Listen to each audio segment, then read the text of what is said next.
welcome to Introduction to Composites.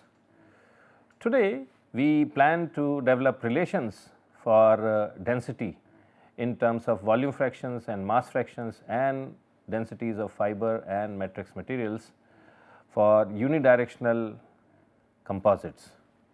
So, we have already defined terms like volume fraction and mass fractions, and what we want to do next is compute density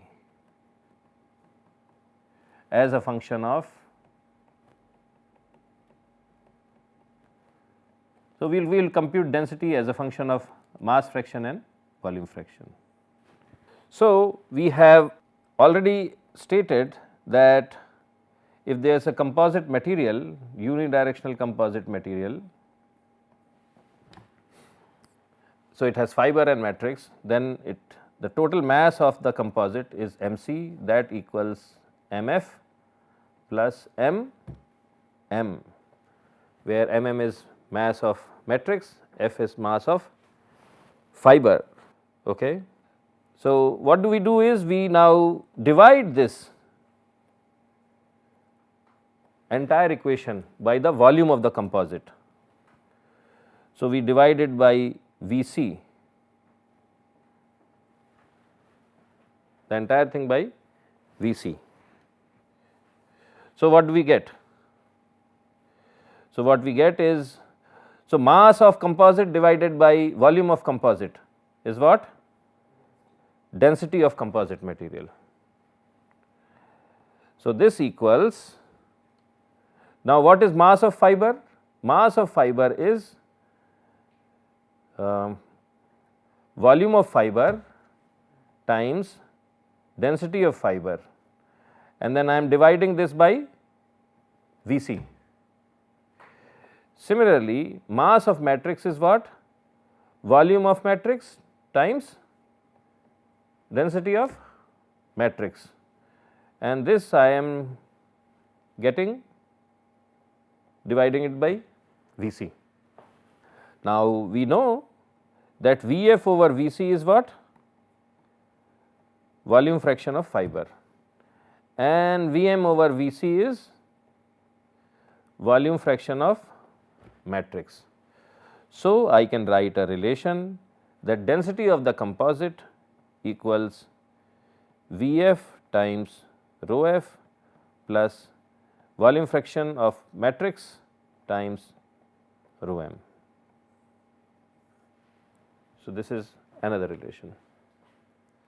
So, here I have expressed density of the composite in terms of volume fractions of fiber and matrix materials. Let us write a similar relation for in terms of mass fractions. So, the other relation, so similarly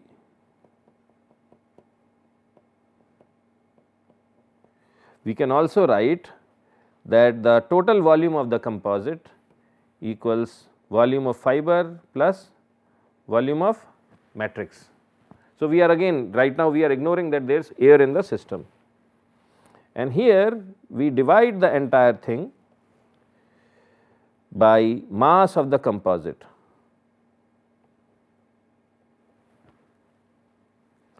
So, on the left hand side what I get is 1 over rho c, rho c is the density of composite, and on this side what is volume fraction, this volume of fiber? Volume of fiber is what? It is mass of fiber divided by density of fiber, and the entire thing is divided by mc. Similarly, volume of matrix is divided by rho m, and the entire thing is divided by mc. So, I get this term mf over mc is what? Mass fraction of fiber, and this is mass fraction of matrix. So, what I get is mass fraction of fiber divided by rho f plus mass fraction of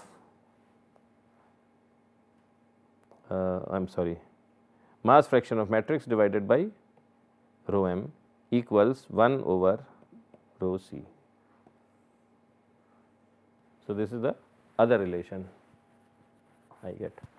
So, I get these two relations for the density in terms of volume fraction. So, if I know volume fractions, I can use the first relation to compute the density of composite. If I know mass fractions, then I can use the second relation to compute the density of composite. Now, in both these expressions, we did not account for the volume of air.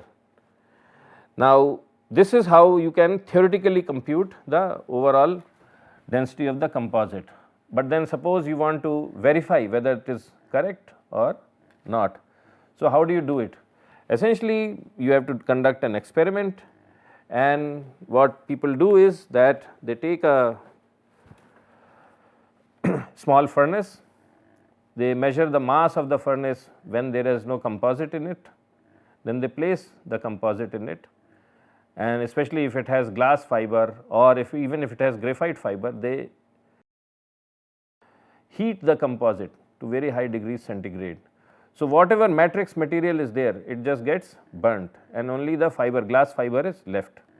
So, from that they figure out what is the content of glass fiber in the material.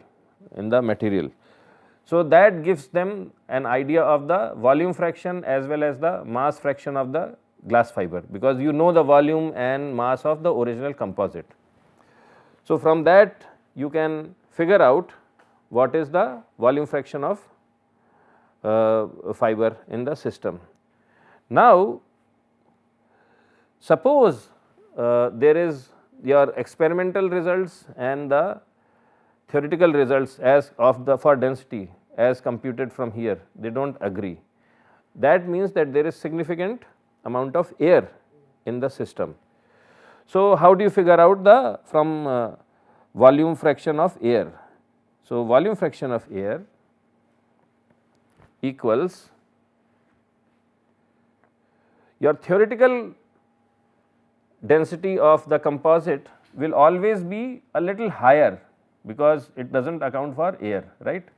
So, it will be always higher. So, density of composite theoretical minus density of composite experimental. And how do you experimentally compute the density of composite? You take a piece of composite, measure it, find its weight and find its volume by dipping it in water, divide the two and you will get the density of composite. And then if you divide this entire thing by rho Ct, that will help you understand or assess the volume fraction of air. Now, typically you should have an idea, I mean, what kind of volume fractions of fibers we are talking about. So, if I have a piece of composite, the fibers could be oriented in all sorts of formations. Okay. So, this is like a rectangular formation, because the every 4 fibers, they are oriented in some sort of a square pattern. So, if this kind of a pattern is there, we can actually figure out what would be the volume fraction for such a system. So, think about it. Suppose the fibers are oriented in a regular formation like this, and this pattern keeps on getting repeated forever.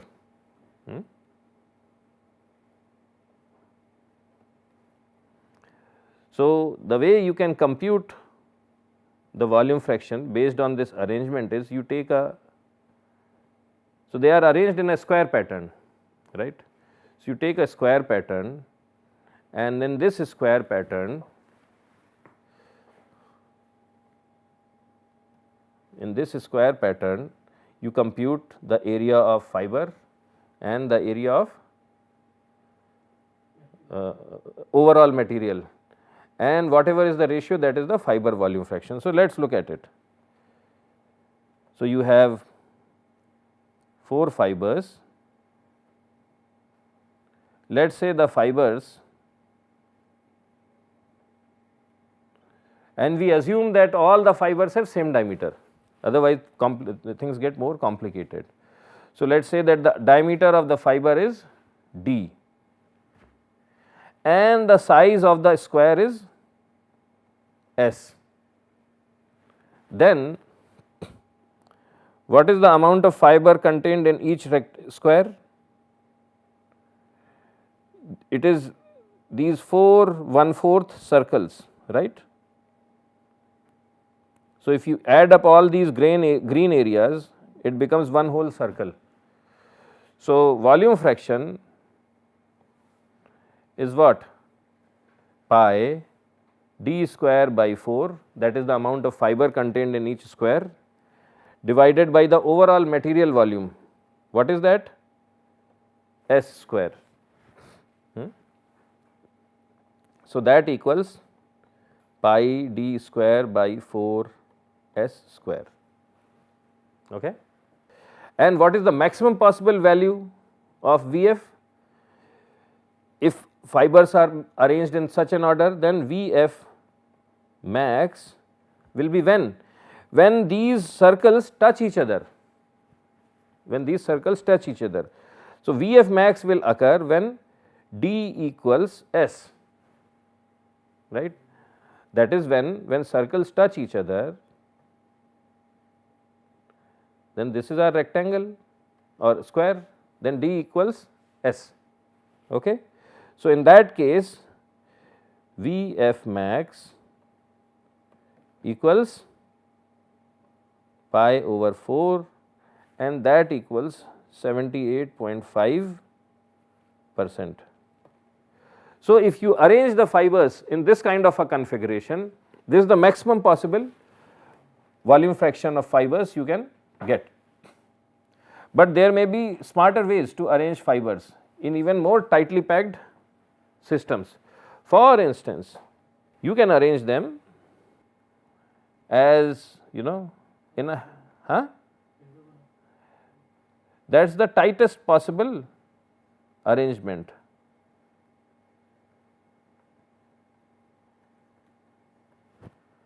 And in this case, let us say the side of hexagon is s, this is diameter is d, and then again you can do the mathematics, and when fibers touch either you can figure it out. Okay. So, this is another thing I wanted to share with you.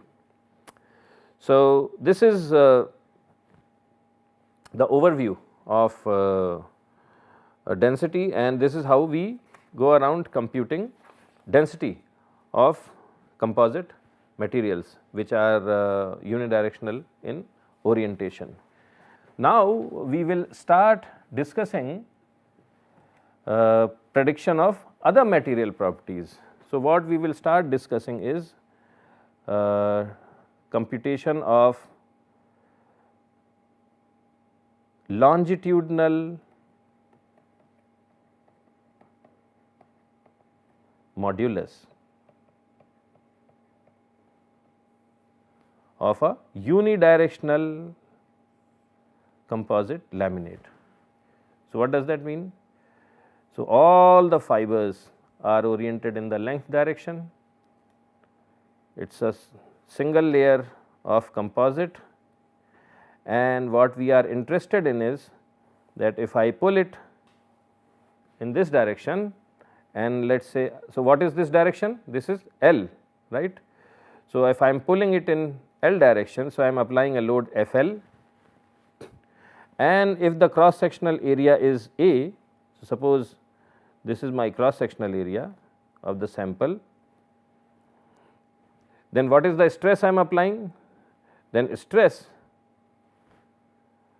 will be sigma, and this stress is being applied in the L direction. So, sigma L equals Fl over, this is the cross sectional area A. So, that is my sigma A, so Fl over A. So, I can calculate how much stress I am applying on the overall system, and what will be the strain in the system. So, when I pull it, it extends a little bit. So, this is the original length and then it extends by some distance delta L.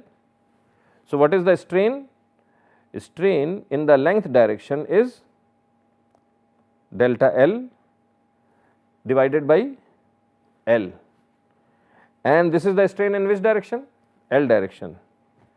So, then experimentally this is how I can compute E. So, then E, which is the Young's modulus in the length direction, is equal to sigma L divided by epsilon L. So, this is the physical meaning of longitudinal modulus of this material, longitudinal modulus of this material of a unidirectional composite. And physically the way I am going to measure it is, I take a piece of it, pull it in the length direction, find sigma L, find epsilon L, take the ratio, and I will be able to compute the modulus in the length direction, and that modulus I call EL. So, this is how we find out experimentally, but it's what that means is that to find it out experimentally, you have to make a sample, you have to cut it to the right size, you have to find a machine, we have to do the pulling and all that requires a lot of effort. So, the question is that if can I mathematically calculate EL?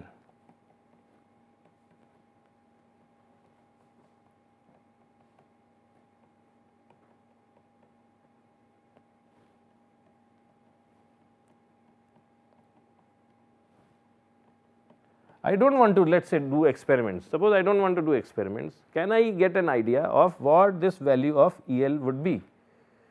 So, this is our goal, this is our goal. Can I mathematically compute the value of EL if I know all the material properties of the fiber as well as the matrix? And that is what we will do tomorrow. And so, we will compute the mathematically the value of EL and also the strength of the material in the tensile direction, longitudinal tensile direction, which is one of these 5 strengths which we had discussed. So, we will figure out what is this thing, sigma Lu of the material. So, this is what we plan to do over the remaining course, and I hope you have a wonderful time learning all this good stuff, and we will meet once again tomorrow, and then till then have a great time. Bye.